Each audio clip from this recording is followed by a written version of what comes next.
Yes, yes, yes, yes, yes. Testing, testing. One, two, three.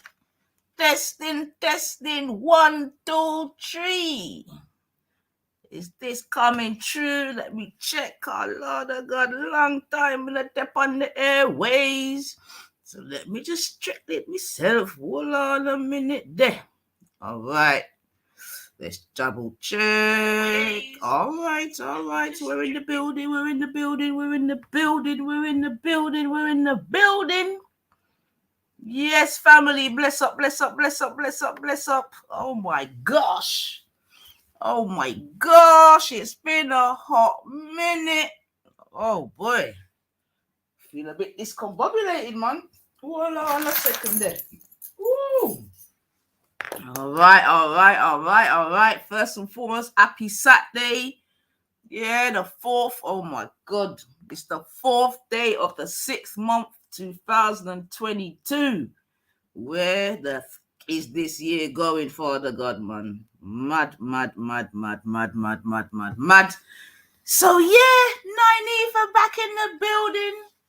It's definitely been a hot minute, man. January star. But hope everyone is well out there, man. 100%. You'll have to give me a couple seconds to refamiliarize myself with the thing. So hold on a second. Let me just check everything is as it's supposed to be. Boom, boom, boom, boom, boom, boom. All right, I think I'm good. I think I'm good. I think I'm good. Hold on a second. Let me see what's going on up here. All right, let's get something going down the bottom there. All right, all right, all right. Come back here. So already I see a couple people in the building. Salsa, big up yourself. Yeah, John B. You never walk alone. We nearly done it. We nearly done it, man. But we won't even think it will be on that. But 2 is not bad still. But yeah, I'm not gonna lie. I was definitely got it. Definitely got it. Big up yourself, Ultra, and the Ultra family household. Big up yourself, Jade, Paul, and your household. You know what I mean? You don't know, so we love the man them that are doing the family thing. Woo! Carbonated as woo! Big up yourself. Nice to see you, bro. Nice to see you, man. Happy Saturday, happy Saturday. For real, for real. Yeah, family, man. So, like I said, man, I hope everyone is well, first and foremost. January start. You know, because as I always say, no one knows the minute, the second, the hour. You know? Big up yourself, reanimator. Come on, man. How you mean, man? Come in, come in, come in. You know? So, yeah, man, that's what we have to do first and foremost. Just give thanks and praises, man.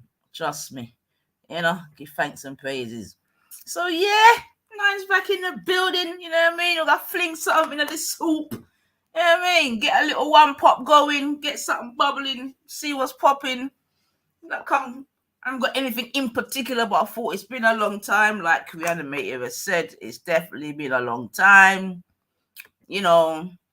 But it's all good still, family. It's all good. You know what I mean? And a little break from the socials is not a bad thing. Right, Ultra still saying G Block. Come on, come on. Big up on code. I'm saying to you, J444BBB. Don't know the rest. I know Ultra's happy. I'm not gonna tell you why, but Manorsa him uppy. Yeah, Salsa BQ team. You don't know the rest, man. Come on, come on. What, Sister Ari? What? We catching them early time of morning, yeah? What? Big up yourself, man. Them US settings and that. Come on, come on. US family in the building. Yeah, bless up. Who's this Queen of the Tribe? Oh, that. All right, bless up, Queen of the Tribe. Hello to yourself, too. You're new to me, but yeah, man, big up yourself. Bless up. Happy Saturday and that. Yeah. Yeah. All right, family. Yeah, Ari, come on, man. You don't know, man. Yeah. Yo, we gotta have some conversations, you know, Ari. Trust me, I want to talk to you, man. For real, for real. We're gonna do something, man. Okay, all right, Claire. I got you. Well, it's been a hot minute for you too, man. So big up yourself. Big up yourself. So yeah, man. So listen, without further ado, cause you know how we do over here. Yeah. Well, tell Janet big up herself, man. I mean, hope she's calling that urban. Jeez. Come on, Herbs. You know it go already. You know it go already, man. You know real life, Herbs. Sometimes got to take care of real life. And yeah, man. I saw the thing set, man. But yeah, man, glad to see everyone in the building still. Not gonna lie. Yes. Not gonna lie, man. You know what I mean? At least you all haven't forgotten about me. At least you ain't forgot about me. So that's nice. That's nice. That's nice. So you know how we do over here. You get me? You know this is the 9 Ether in the building. And you know how we do. Come on. All right. Today we're going to learn about 9 Ether. Y'all ready? Yes, we are. Let's go. I'm calling segments on this one. 9 Ether flow. 9 Ether flow. 9 Ether flow. My crown, kinky, my skin, Melanin. I'll say it again, my skin is melanin. Right. 9 Ether flow, and you know I'm about to get it in. 9 Ether flow, and you know I'm about to get it in. My crown, kinky, my skin, melanin. I'll say it again, my skin is melanin. 9 Ether flow, and you know I'm about to get it in. 9 Ether flow, and you know I'm about to get it in. That 9 is so divine, it's infinite, the highest number. Supreme mathematics, Facts, multiply facts, any facts. number by 9. Add the double digits together and watch you get back. I don't think you overstand, so Jay, won't you bring it back? That 9 is so divine, it's infinite, the highest number. Supreme mathematics, multiply any number by 9. Add the double digits together and watch you get back. Now that you overstand, let me tell you who I am. Let's get it. Heaven, that's me. Hell, that's me. The originator, me. I am the avatar of 9. Check the follicles that I produce all the time. This my scientist flow. Don't think it's only a rhyme. I'm the first physical being. This ain't no diss track. I came from Adam, then I was formed into an atom. That's a fact. I'm bringing awareness to my peoples. You are burning star. I'm serious, B. Serious, B. Don't play. Big up yourself, AC. This is no unsolved mystery. We are the creators. The all in the all. I said we are the creators. The all in the all. My crown, kinky, my skin, melanin. I'll say it again, my skin is melanin. 9 Ether flow, and you know I'm about to get it in. 9 Ether flow, and you know I'm about to get it in. My crown, kinky, my skin, melanin. I'll say it again, my skin is melanin. 9 Ether flow, and you know I'm about to get it in. 9 Ether flow, and you know I'm about to get it in. I need to get away, away. Take me to a place that's tropical, so rock can shine down on me. Only he can give me what I need. I need that ultraviolet, vitamin D, that serotonin, calm my nerve. You know I'm on it. By the way, Rob, produce me some more melatonin. I'm the fifth element. I'm lead low in this. I can make Zor go by boom in this. I'm metaphysical and alchemist in this. I ain't cursing on the track. My daughter gonna dance to this. I'm earth, water, air, and fire. I'm a walking planet. I'm here to give you what you desire. I got the right knowledge, the right mind. I can't go wrong with this. I got the right knowledge, the right mind. I can't go wrong with this. My crown, kinky, my skin, melanin. I'll say it again. My skin is melanin. 9 Ether flow, and you know I'm about to get it in. 9 Ether flow, and you know I'm about to get it in. My crown, kinky, my skin, melanin. I'll say it again. My skin is melanin. 9 Ether flow, and you know I'm about to get it in. 9 Ether flow, and you know I'm about to get it in.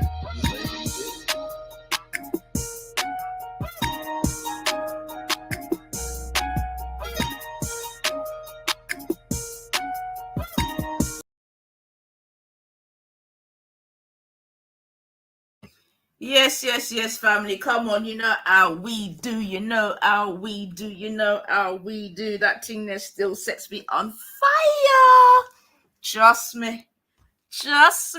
But yeah, man, you don't know how we start up pivoting over yes, get me, and that always, you know what I mean, cleans out any potential haters. You know them ones. You know the vibes and the energy. You know them ones. So those that remain, big up yourselves. So I'm just looking at the chat and says thanks for having my. Oh. So that's what I'm saying, man. I've dropped the link because I want people to come in and maybe fill me in on what's been going on. I see Ari said something there. Thanks for having my back on the Schiffer show. So what have I missed on the Schiffer show? What's popping over there? What's popping off, man? Because yeah, I've definitely been away for sure. You know what I mean? And it is healthy. I'm not gonna lie, from time to time to step away still, because we know that the place can be toxic when it's ready. You know what I'm saying to you? But I know that in that time, so much things have actually happened in the real world that we can definitely touch upon a few of them things there. So yeah, I know, like I said, I've been away, so happy belated Aries season. All you Aries people out there, happy belated Earth Strong. Happy belated Taurus season. All you Taurians out there. Boom, boom, boom, boom, boom, boom, boom. Lick shot, you done know. You know what I mean? Give thanks. And I know we're in split personality season, Gemini season. So big up all the Geminis out there. Hope you're having a good one, man. I know it's been the Jubilee weekend or Jubilee celebration thing, but I know, man, even though I don't really care about it, it did seem a bit flat to me. I don't know. I didn't see no street parties. What? Are you that too? All right. You're in good company, boo. So yeah, I'm saying I've not really seen much going on. What about you lot out there? Have you seen much going on for the Jubilee? I haven't really seen nothing, man. Oh no. I ain't really seen, because I mean, yeah, I thought there was going to be street parties and this and that. And even in my area, that is quite, I ain't really seen none, man. So I don't know what people have been up to. What, they're not trying to celebrate. They're not trying to celebrate Betty's thing. Oh, jeez. Come on. Jungle in the building, my brother. All right. We know. It's all good. I'll give thanks. Nice to see you, Jungs. Hope you and the family are well, bro. My son's birthday is the 6th. Big up to you, Gemini. All right, then. Well, happy birthday for 2 days' time for your son, Ari, or as we say, Ertstrong. No, I hear that. Listen, me neither still. You know what I mean? But I'm certainly saying that, considering it's quite a significant, what is it? 70 years or whatever it is? I just thought there'd have been more going on, man. I mean, has anyone actually seen Bet? Let me not say that, because they might think I'm talking about my girl. But has anyone seen Elizabeth in this time? Because I ain't been watching no TV or nothing, so I don't know in it. But has anyone seen her in this time? Cause there's a certain talk that said, boy, she done gone already. I see a few, mostly South London. All right. Like, I must admit, yesterday I heard music come from somewhere where I live. You know what I mean? But that weren't Elizabeth's people. All I was hearing was bass line. Yeah, bare bass line. And my sister said she passed somewhere where, you know what I mean? Obviously, there was things, going on. And they had, bunting around the speaker system. That's what I'm saying. Like, people are, because I ain't seen nothing. I ain't seen nothing. Most what in it's with button.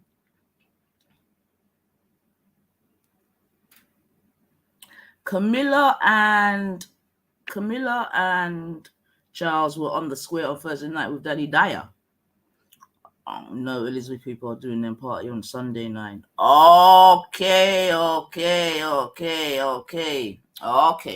All right, that makes a bit of sense. To be fair, that actually makes a bit of sense because there is a place near me where they've got their signs up and bunting up saying it's popping off on, today actually. So yeah, all the black people I know are having house going on.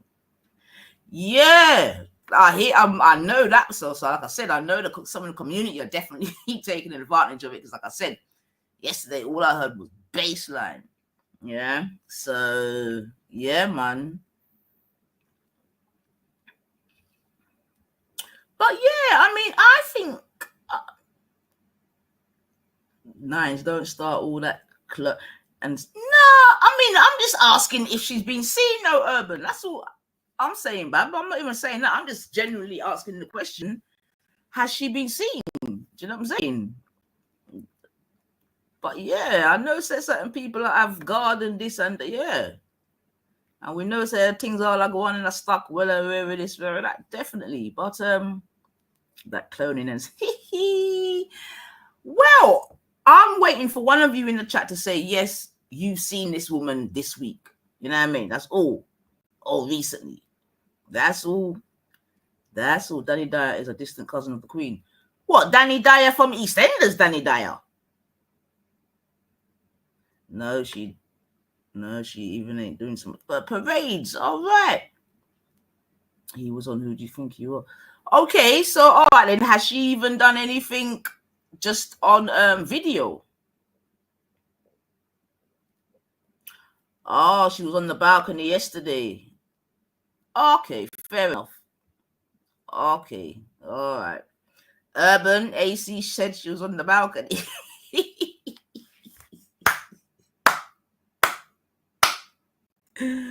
Oh boy.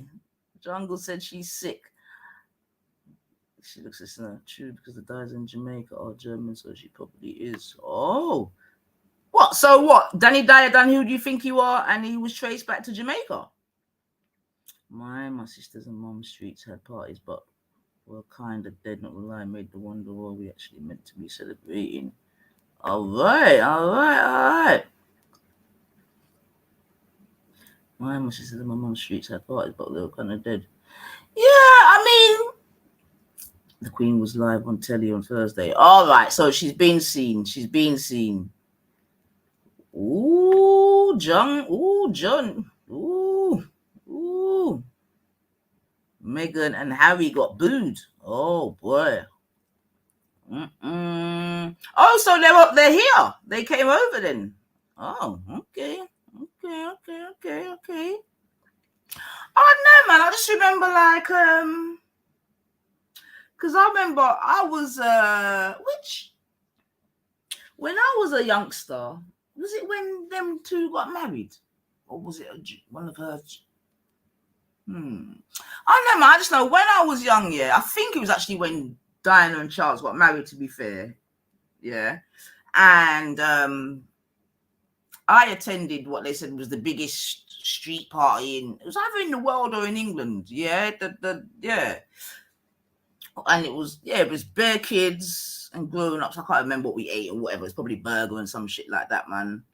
But yeah, I thought that they'd be sort of replicating something like that at least, to bring in some of the young, the children, this, that, and the other. But I don't know, man. This seems a bit dead. Yeah, I mean, how old is she? She's what, 90? What? She's I don't even know, man. Are you looking for love? Don't follow me. We got the jeez, Mark Smith. Silver Jubilee. Yeah, it was one of them, man. Yeah, it might have Silver Jubilee. That was 20. But I could see, yeah, man. But they definitely used to do more celebrations, man. Okay, I remember, right? So that's what I'm saying. I think it was Charles and Di, man, because I think I even came home with a. I think I even came home with a Charles and Di teacup. Yeah, so it probably was. But for real, yeah. Oh boy. You know what? Let me not even say no more, boy. Jeez. People be able to get me a birth certificate out to George. But yeah, man. But come on, clones and CGI. Okay. So I'll tell you what, right? Because I see this is the second time that Urban's mentioned this. So just for the sake of, Satday Soup settings, put a 1 in the chat if you believe in clones and CGI, etc. And even holograms, because I don't think we can even leave holograms out of it. And a 2 if you think all them kind of things is foolishness. Now, in fact, that's you know what? Let's even start with that, Do we think that clones is a real thing? Yeah, are clones real? That's what I'm going to ask. Are clones real? Let's see. Can I show it? Yeah. Are clones real? So what does the family think? Are clones real? Yeah. Because obviously there's people out here that believe that there are certain people that have been cloned. Okay. And that they believe that there are cloning centers in different parts of the world, etc., etc., etc. Okay. Obviously, I have heard these sentiments myself. Do I believe it? God, man. I mean, obviously, you have to err on the side of caution in these things, but I don't think it's unbelievable. I really don't. 3, they are real things, but not to the level consistency theorists think it is. Oh, EIE in the building. Come on. Jeez. Yeah. Big up yourself, EIE, man. Bring the family back. Bring us back together. Kim Jong and the Russian president is apparently sheep, yeah, but I'm sure humans have been too. Okay, so all right then, good. So we brought up Dolly the sheep. I think that was the first clone, if my memory serves me right. Okay.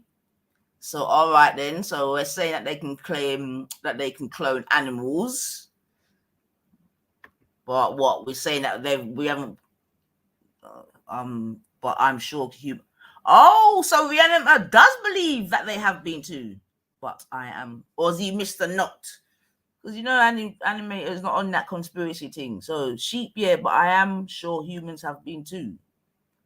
For fuck's sake, I'm a little behind. Cloning is real, but there's levels.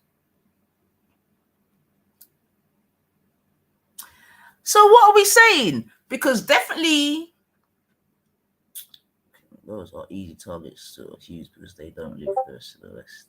Babies cloned to help 6 siblings.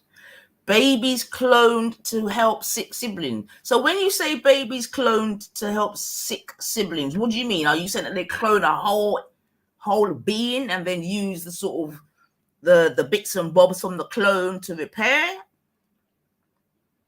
What are we saying? Because like Sosa's saying that there's levels. So let's say what do we think the levels could be? Because obviously, there's conspiracy theorists that so say X amount of people in Hollywood have been cloned. I've definitely seen these things. They clone baby cells. Yeah, I definitely agree with that. Clone part of the DNA. Okay, yeah, I get that. So are we saying that we're saying no to whole entire beings being cloned? For example, who have we heard that's being cloned? Like the obvious persons that we've heard have been cloned. People like I've heard, what's the little short comedian called? You got stem cell and actually walking, talking, interacting clones of famous people. But that's what I'm saying. So we do believe that it's actually gone to them levels where you've got, like I said, because the name I was just gonna mention was that little short black comedian. What's his name? Not Kevin Gates. William, the little short black guy. They already chose sex icon, but there are no claws walking among us. Will Smith. Oh, I think the British growing niggas in a deep, deep underground dungeon and released among. They even give them close names like James. Ah, you're funny. Yeah, that's it. Kevin Hart. Yeah. That's it. So I've heard persons like himself. I don't believe we have clones of celebrities. You don't believe that we've got clones of celebrities. I know. Remember they say that truth is stranger than fiction. What would it really take? I mean, if you can clone a sheep, well, okay. So if we were trying to think about it logically, if you can clone a sheep, yeah, Dolly, and I think even before that they put a rat's ear on do you know what I mean? They were doing all kind of fuckeries like that. So what would be the next leap to be able to actually clone human beings? Do you know what? Fuck it. I believe it. Fuck it, man. I believe it, bro. I believe it. And again, and the next thing is, and yeah. Jalotti. All right, Lottie knows to come with his jaw when it comes to my thing. Big up yourself.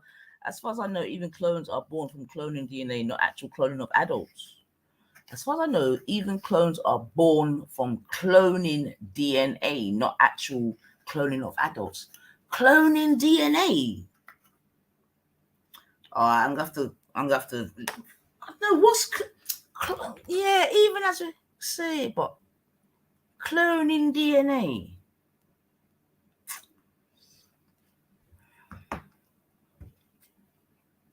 Because we have to think here, people, right?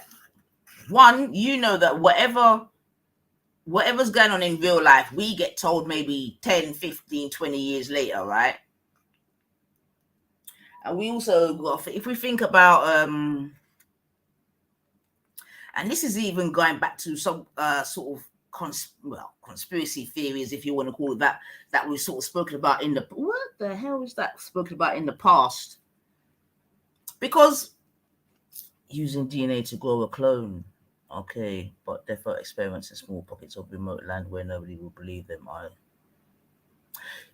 think that there are actually. If I had to come down on one side or the other, as in there are or there ain't, I'd say in 2022 I would more come on there are, because I think a lot of the stuff that's going on, we don't know about it. You know what I'm saying to you, and we find out many years later. You know what I'm saying? These things will be toxic because obviously it can't be known to the public that there's really clones out there. That would be not a good look. But I don't know. Obviously, because we've heard stories of like cloning laboratories, whatever, where people have gone to a certain place and they describe how it looks and how they just got like like you see in the movies kind of thing, where you just got these things in these sort of chambers with whatever water or whatever the fuck's in it, How that the movies are always telling us something real, right? That's one thing I've definitely learned. Like I'm sure I've said to you before, I never used to watch movies. I still really ain't a big movie watcher, this, that, and the other, to be fair. You know what I'm saying to you? But you see, once I kind of clocked that some of these movies are just actually telling you what's popping off out there. Do you know what I'm saying to you? You kind of start to pay a little bit closer attention, even if not to watch the whole movie, but at least to know what the plot is or whatever. Do you know what I'm saying to you? Let's see. Eventually, the Queen will soon die. What would be the point of cloning her in the form of an old lady restricted movement? Well, what would be the point, indeed? I'd say for the Queen, yeah, if we were just going to go into fantasy world for a bit, the point of cloning her would be obviously to continue the financial pool that she has for the country, innit? In terms of tourism, this, that, and the other. I was even thinking about it yesterday. Like, how do you think the world is going to change when she does die? Do you think her passing will be significant or just another, you know what I'm saying? Because remember, this woman's been on the throne for what was it, 70 odd years?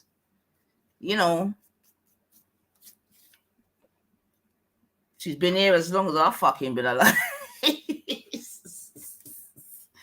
You know what I'm saying to you? Like, I've been spending money, like, she's been on my money all this time, man. But on a serious one, though, do we think there'll be like a significant change as to when she's gone? Now it's the technology. They'll be quicker to build a human than a clone one.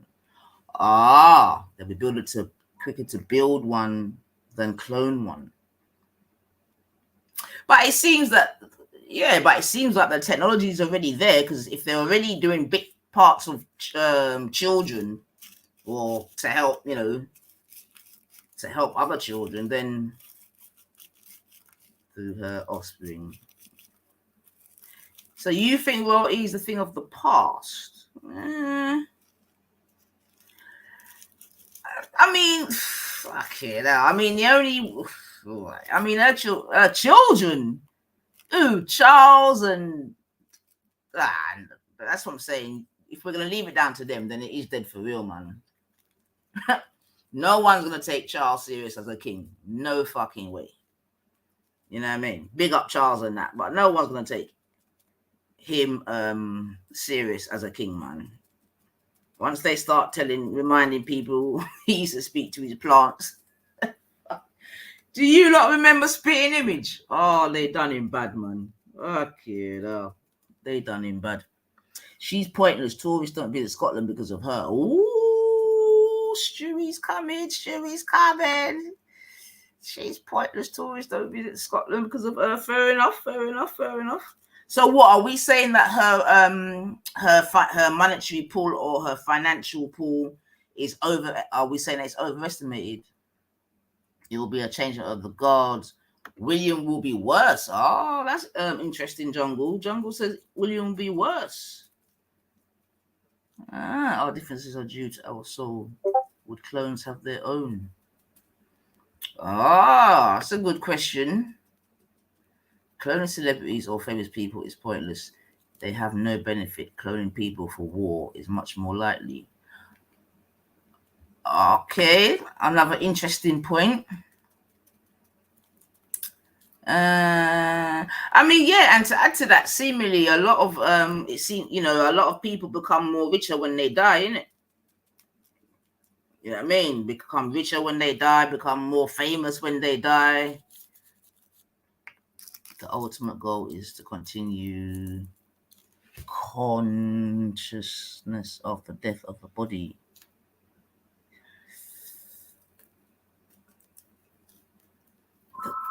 Oh shit. Oh.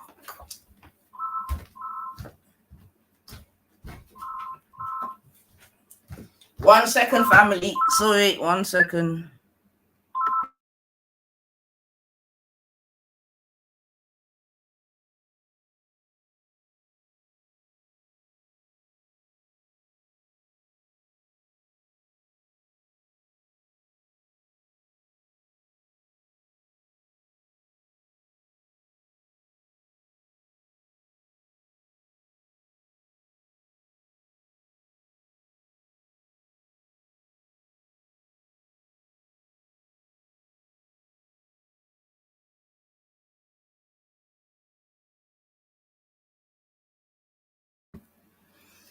Yeah, sorry about that, family. Sorry about that, family. All right.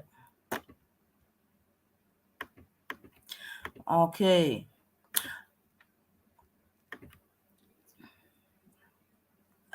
You're funny, Urban.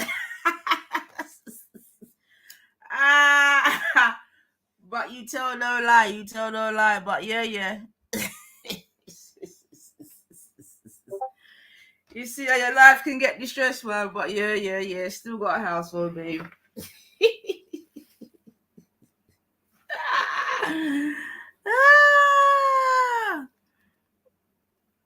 Yeah. Get your ting on deck, man. Get your ting on deck, so get your ting on deck. But yeah, I mean, I'm just really making the point that seemed a bit quiet, but we'll see what goes on over the weekend. But yeah, it'll be interesting to, know what how the land's gonna lie when she passes still. But I'm not a royalist or nothing like that. Trust and believe. But yeah, it'll be interesting to see. It will even be interesting to see, the how people react You know what I'm saying to you? Because what we can definitely say is that when Diana died, it was a mazza, yeah, in terms of public grief and this and that. I don't think England had ever seen English people, like that, because obviously England's a place of stiff upper lip and, don't show emotion, this, that, and the other. But when Diana died, boy, I see all type of people coming out crying for Diana. You see what I'm saying to you? Not necessarily the Queen, but all other people. You know what I'm saying to you? So it'll be interesting how it goes down when she leaves still. And in the royal family, who will be like really sad she goes, and who's gonna be the one like, oh, ding dong, thank God. You know their ones. The question is, do you believe the Queen still has any worldly or even rational power? Yes, I do. I definitely think she's got power. I definitely think she's still got power, Herbs, to be honest. Definitely. Maybe not what as before, obviously, but yeah, I think she's got power still, man. And she's got money, and you know that money equals power. So, and when it comes to Charles, yeah, I don't know. I think after she goes, it will be the beginning of the end. I do believe that. You know what I'm saying to you? Because none of the ones that are left, they, you know what I mean? They're useless, man. Charles is useless. And plus, the next thing, well, although it's probably too late, but once upon a time, you couldn't even, as a divorcee and all of these things. So, yeah, it's already the beginning of the end, to be fair, because they're already going against a lot of their principles, man.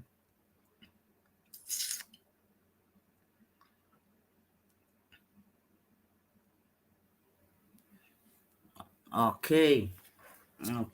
But yeah, man, but that's probably enough on that, because like I said, I don't really care. But we'll see though. We're gonna see. It'll be interesting to see if they're celebrating in other countries as well. I think after the old battle passes, we can serve papers to repatriate all the stolen goods she paraded around in. Whoa! Again, I know you're being facetious, but you bring up a good point still. Do you know what I'm saying to you? Because I'm sure there'll be people trying to, get I tell you, these people, man. And you make a good point still, EIE, because, the thing is, as time goes by and this and that, a lot of us, you kind of forget, history or what's happened in the past and things like that. And, yeah, man, it can be easy to forget how much raping and pillaging that's been done underneath that flag still. Oh, good time, never we miss the movie a blood clot. But yeah, man, we ain't getting that back till we loot EIE. Yeah, well, the repatriate, yeah. The repatriation thing now. But that's the next question, yeah. And we'll do another show on it where we can dedicate to it, but how many people do we think would actually repatriate? That would be an interesting question.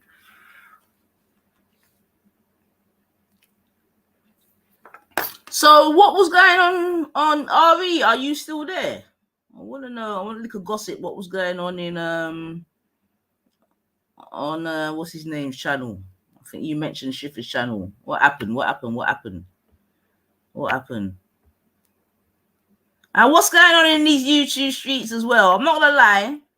I had a little mosey around this morning. And I see that nothing's really changing the time I've been away, man. This is what I'm trying to say. Some proper Groundhog Day in these YouTube streets. You know what I'm saying? I see the same people are battling, the same people. Big up yourself, Banana Split. Get me? Still putting in that work.